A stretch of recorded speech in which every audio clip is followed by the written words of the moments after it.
नमस्कार।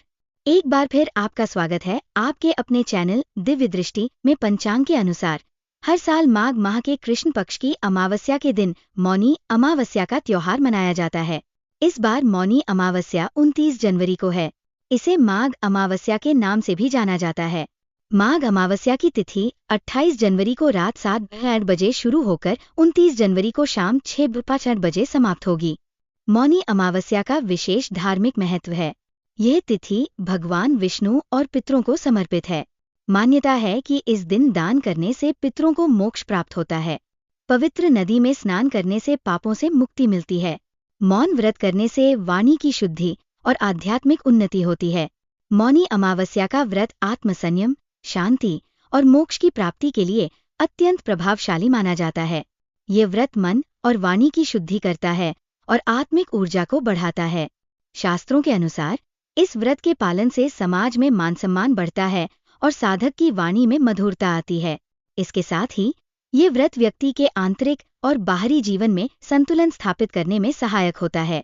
मौनी अमावस्या का व्रत केवल एक धार्मिक अनुष्ठान नहीं है, बल्कि आत्मनियंत्रण और ध्यान के माध्यम से मानसिक और आत्मिक शांति प्राप्त करने का एक महत्वपूर्ण अवसर भी प्रदान करता है। दान करने की चीजें। मौनी अमावस्या के दिन पूजा के बाद मंदिर या गरीब लोगों में गर्म कपड़े दान करें। कहा जाता है कि वस्त्र दान से पितर प्रसन्न होते हैं और जीवन में बाधाएं नहीं आती। इसके अलावा अन्न और धन का दान भी शुभ माना जाता है। इससे अन्न और धन की कभी कमी नहीं होती और पितृदोष से मुक्ति मिलती है। जीवन में सुख शांति बनी रहती है। मौनी अमावस्या पर गंगा स्नान का विशेष महत्व पौराणिक कथाओं से जुड़ा हुआ है। इस दिन श्रद्धालु सूर्योदय से पहले गंगा नदी में डुबकी लगाते हैं। गंगा और अन्य पवित्र नदियों में स्नान की पवित्रता का संबंध समुद्र मंथन की कथा से है।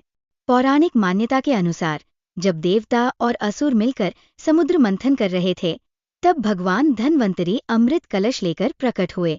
अमृत कलश को पाने के लिए देवताओं और असुरों के बीच संघर्ष हुआ, जिसमें छीनाझपटी के दौरान अमृत की कुछ बूंदें पृथ्वी पर गिर पड़ी।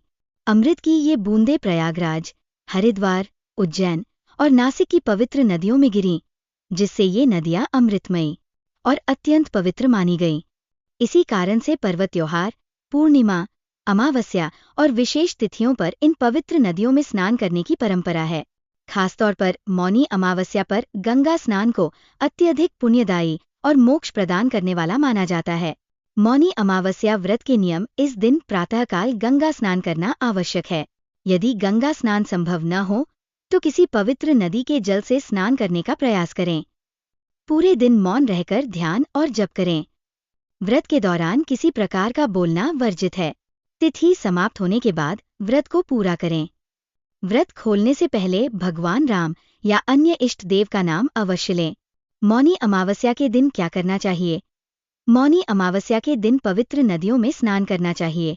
इस दिन भगवान विष्णु, लक्ष्मी जी और मां गंगा की पूजा करनी चाहिए। मौनी अमावस्या पर मौन व्रत या उपवास जरूर रखना चाहिए। शाम के समय तुलसी के पास घी का दिया जलाना चाहिए। अन्न, धन, वस्त्र आदि का दान करना चाहिए। इस दिन सूर्य देव को जल अर्घ्य देना चाहिए। पितृदेवताय नम मंत्र का 11 बार जाप करना चाहिए। पशु पक्षियों को दाना और पानी डालना चाहिए। सात्विक भोजन का सेवन करना चाहिए। घर में साफ सफाई रखना चाहिए। मौनी अमावस्या के दिन क्या नहीं करना चाहिए? इस दिन तामसिक चीजों से दूर रहना चाहिए।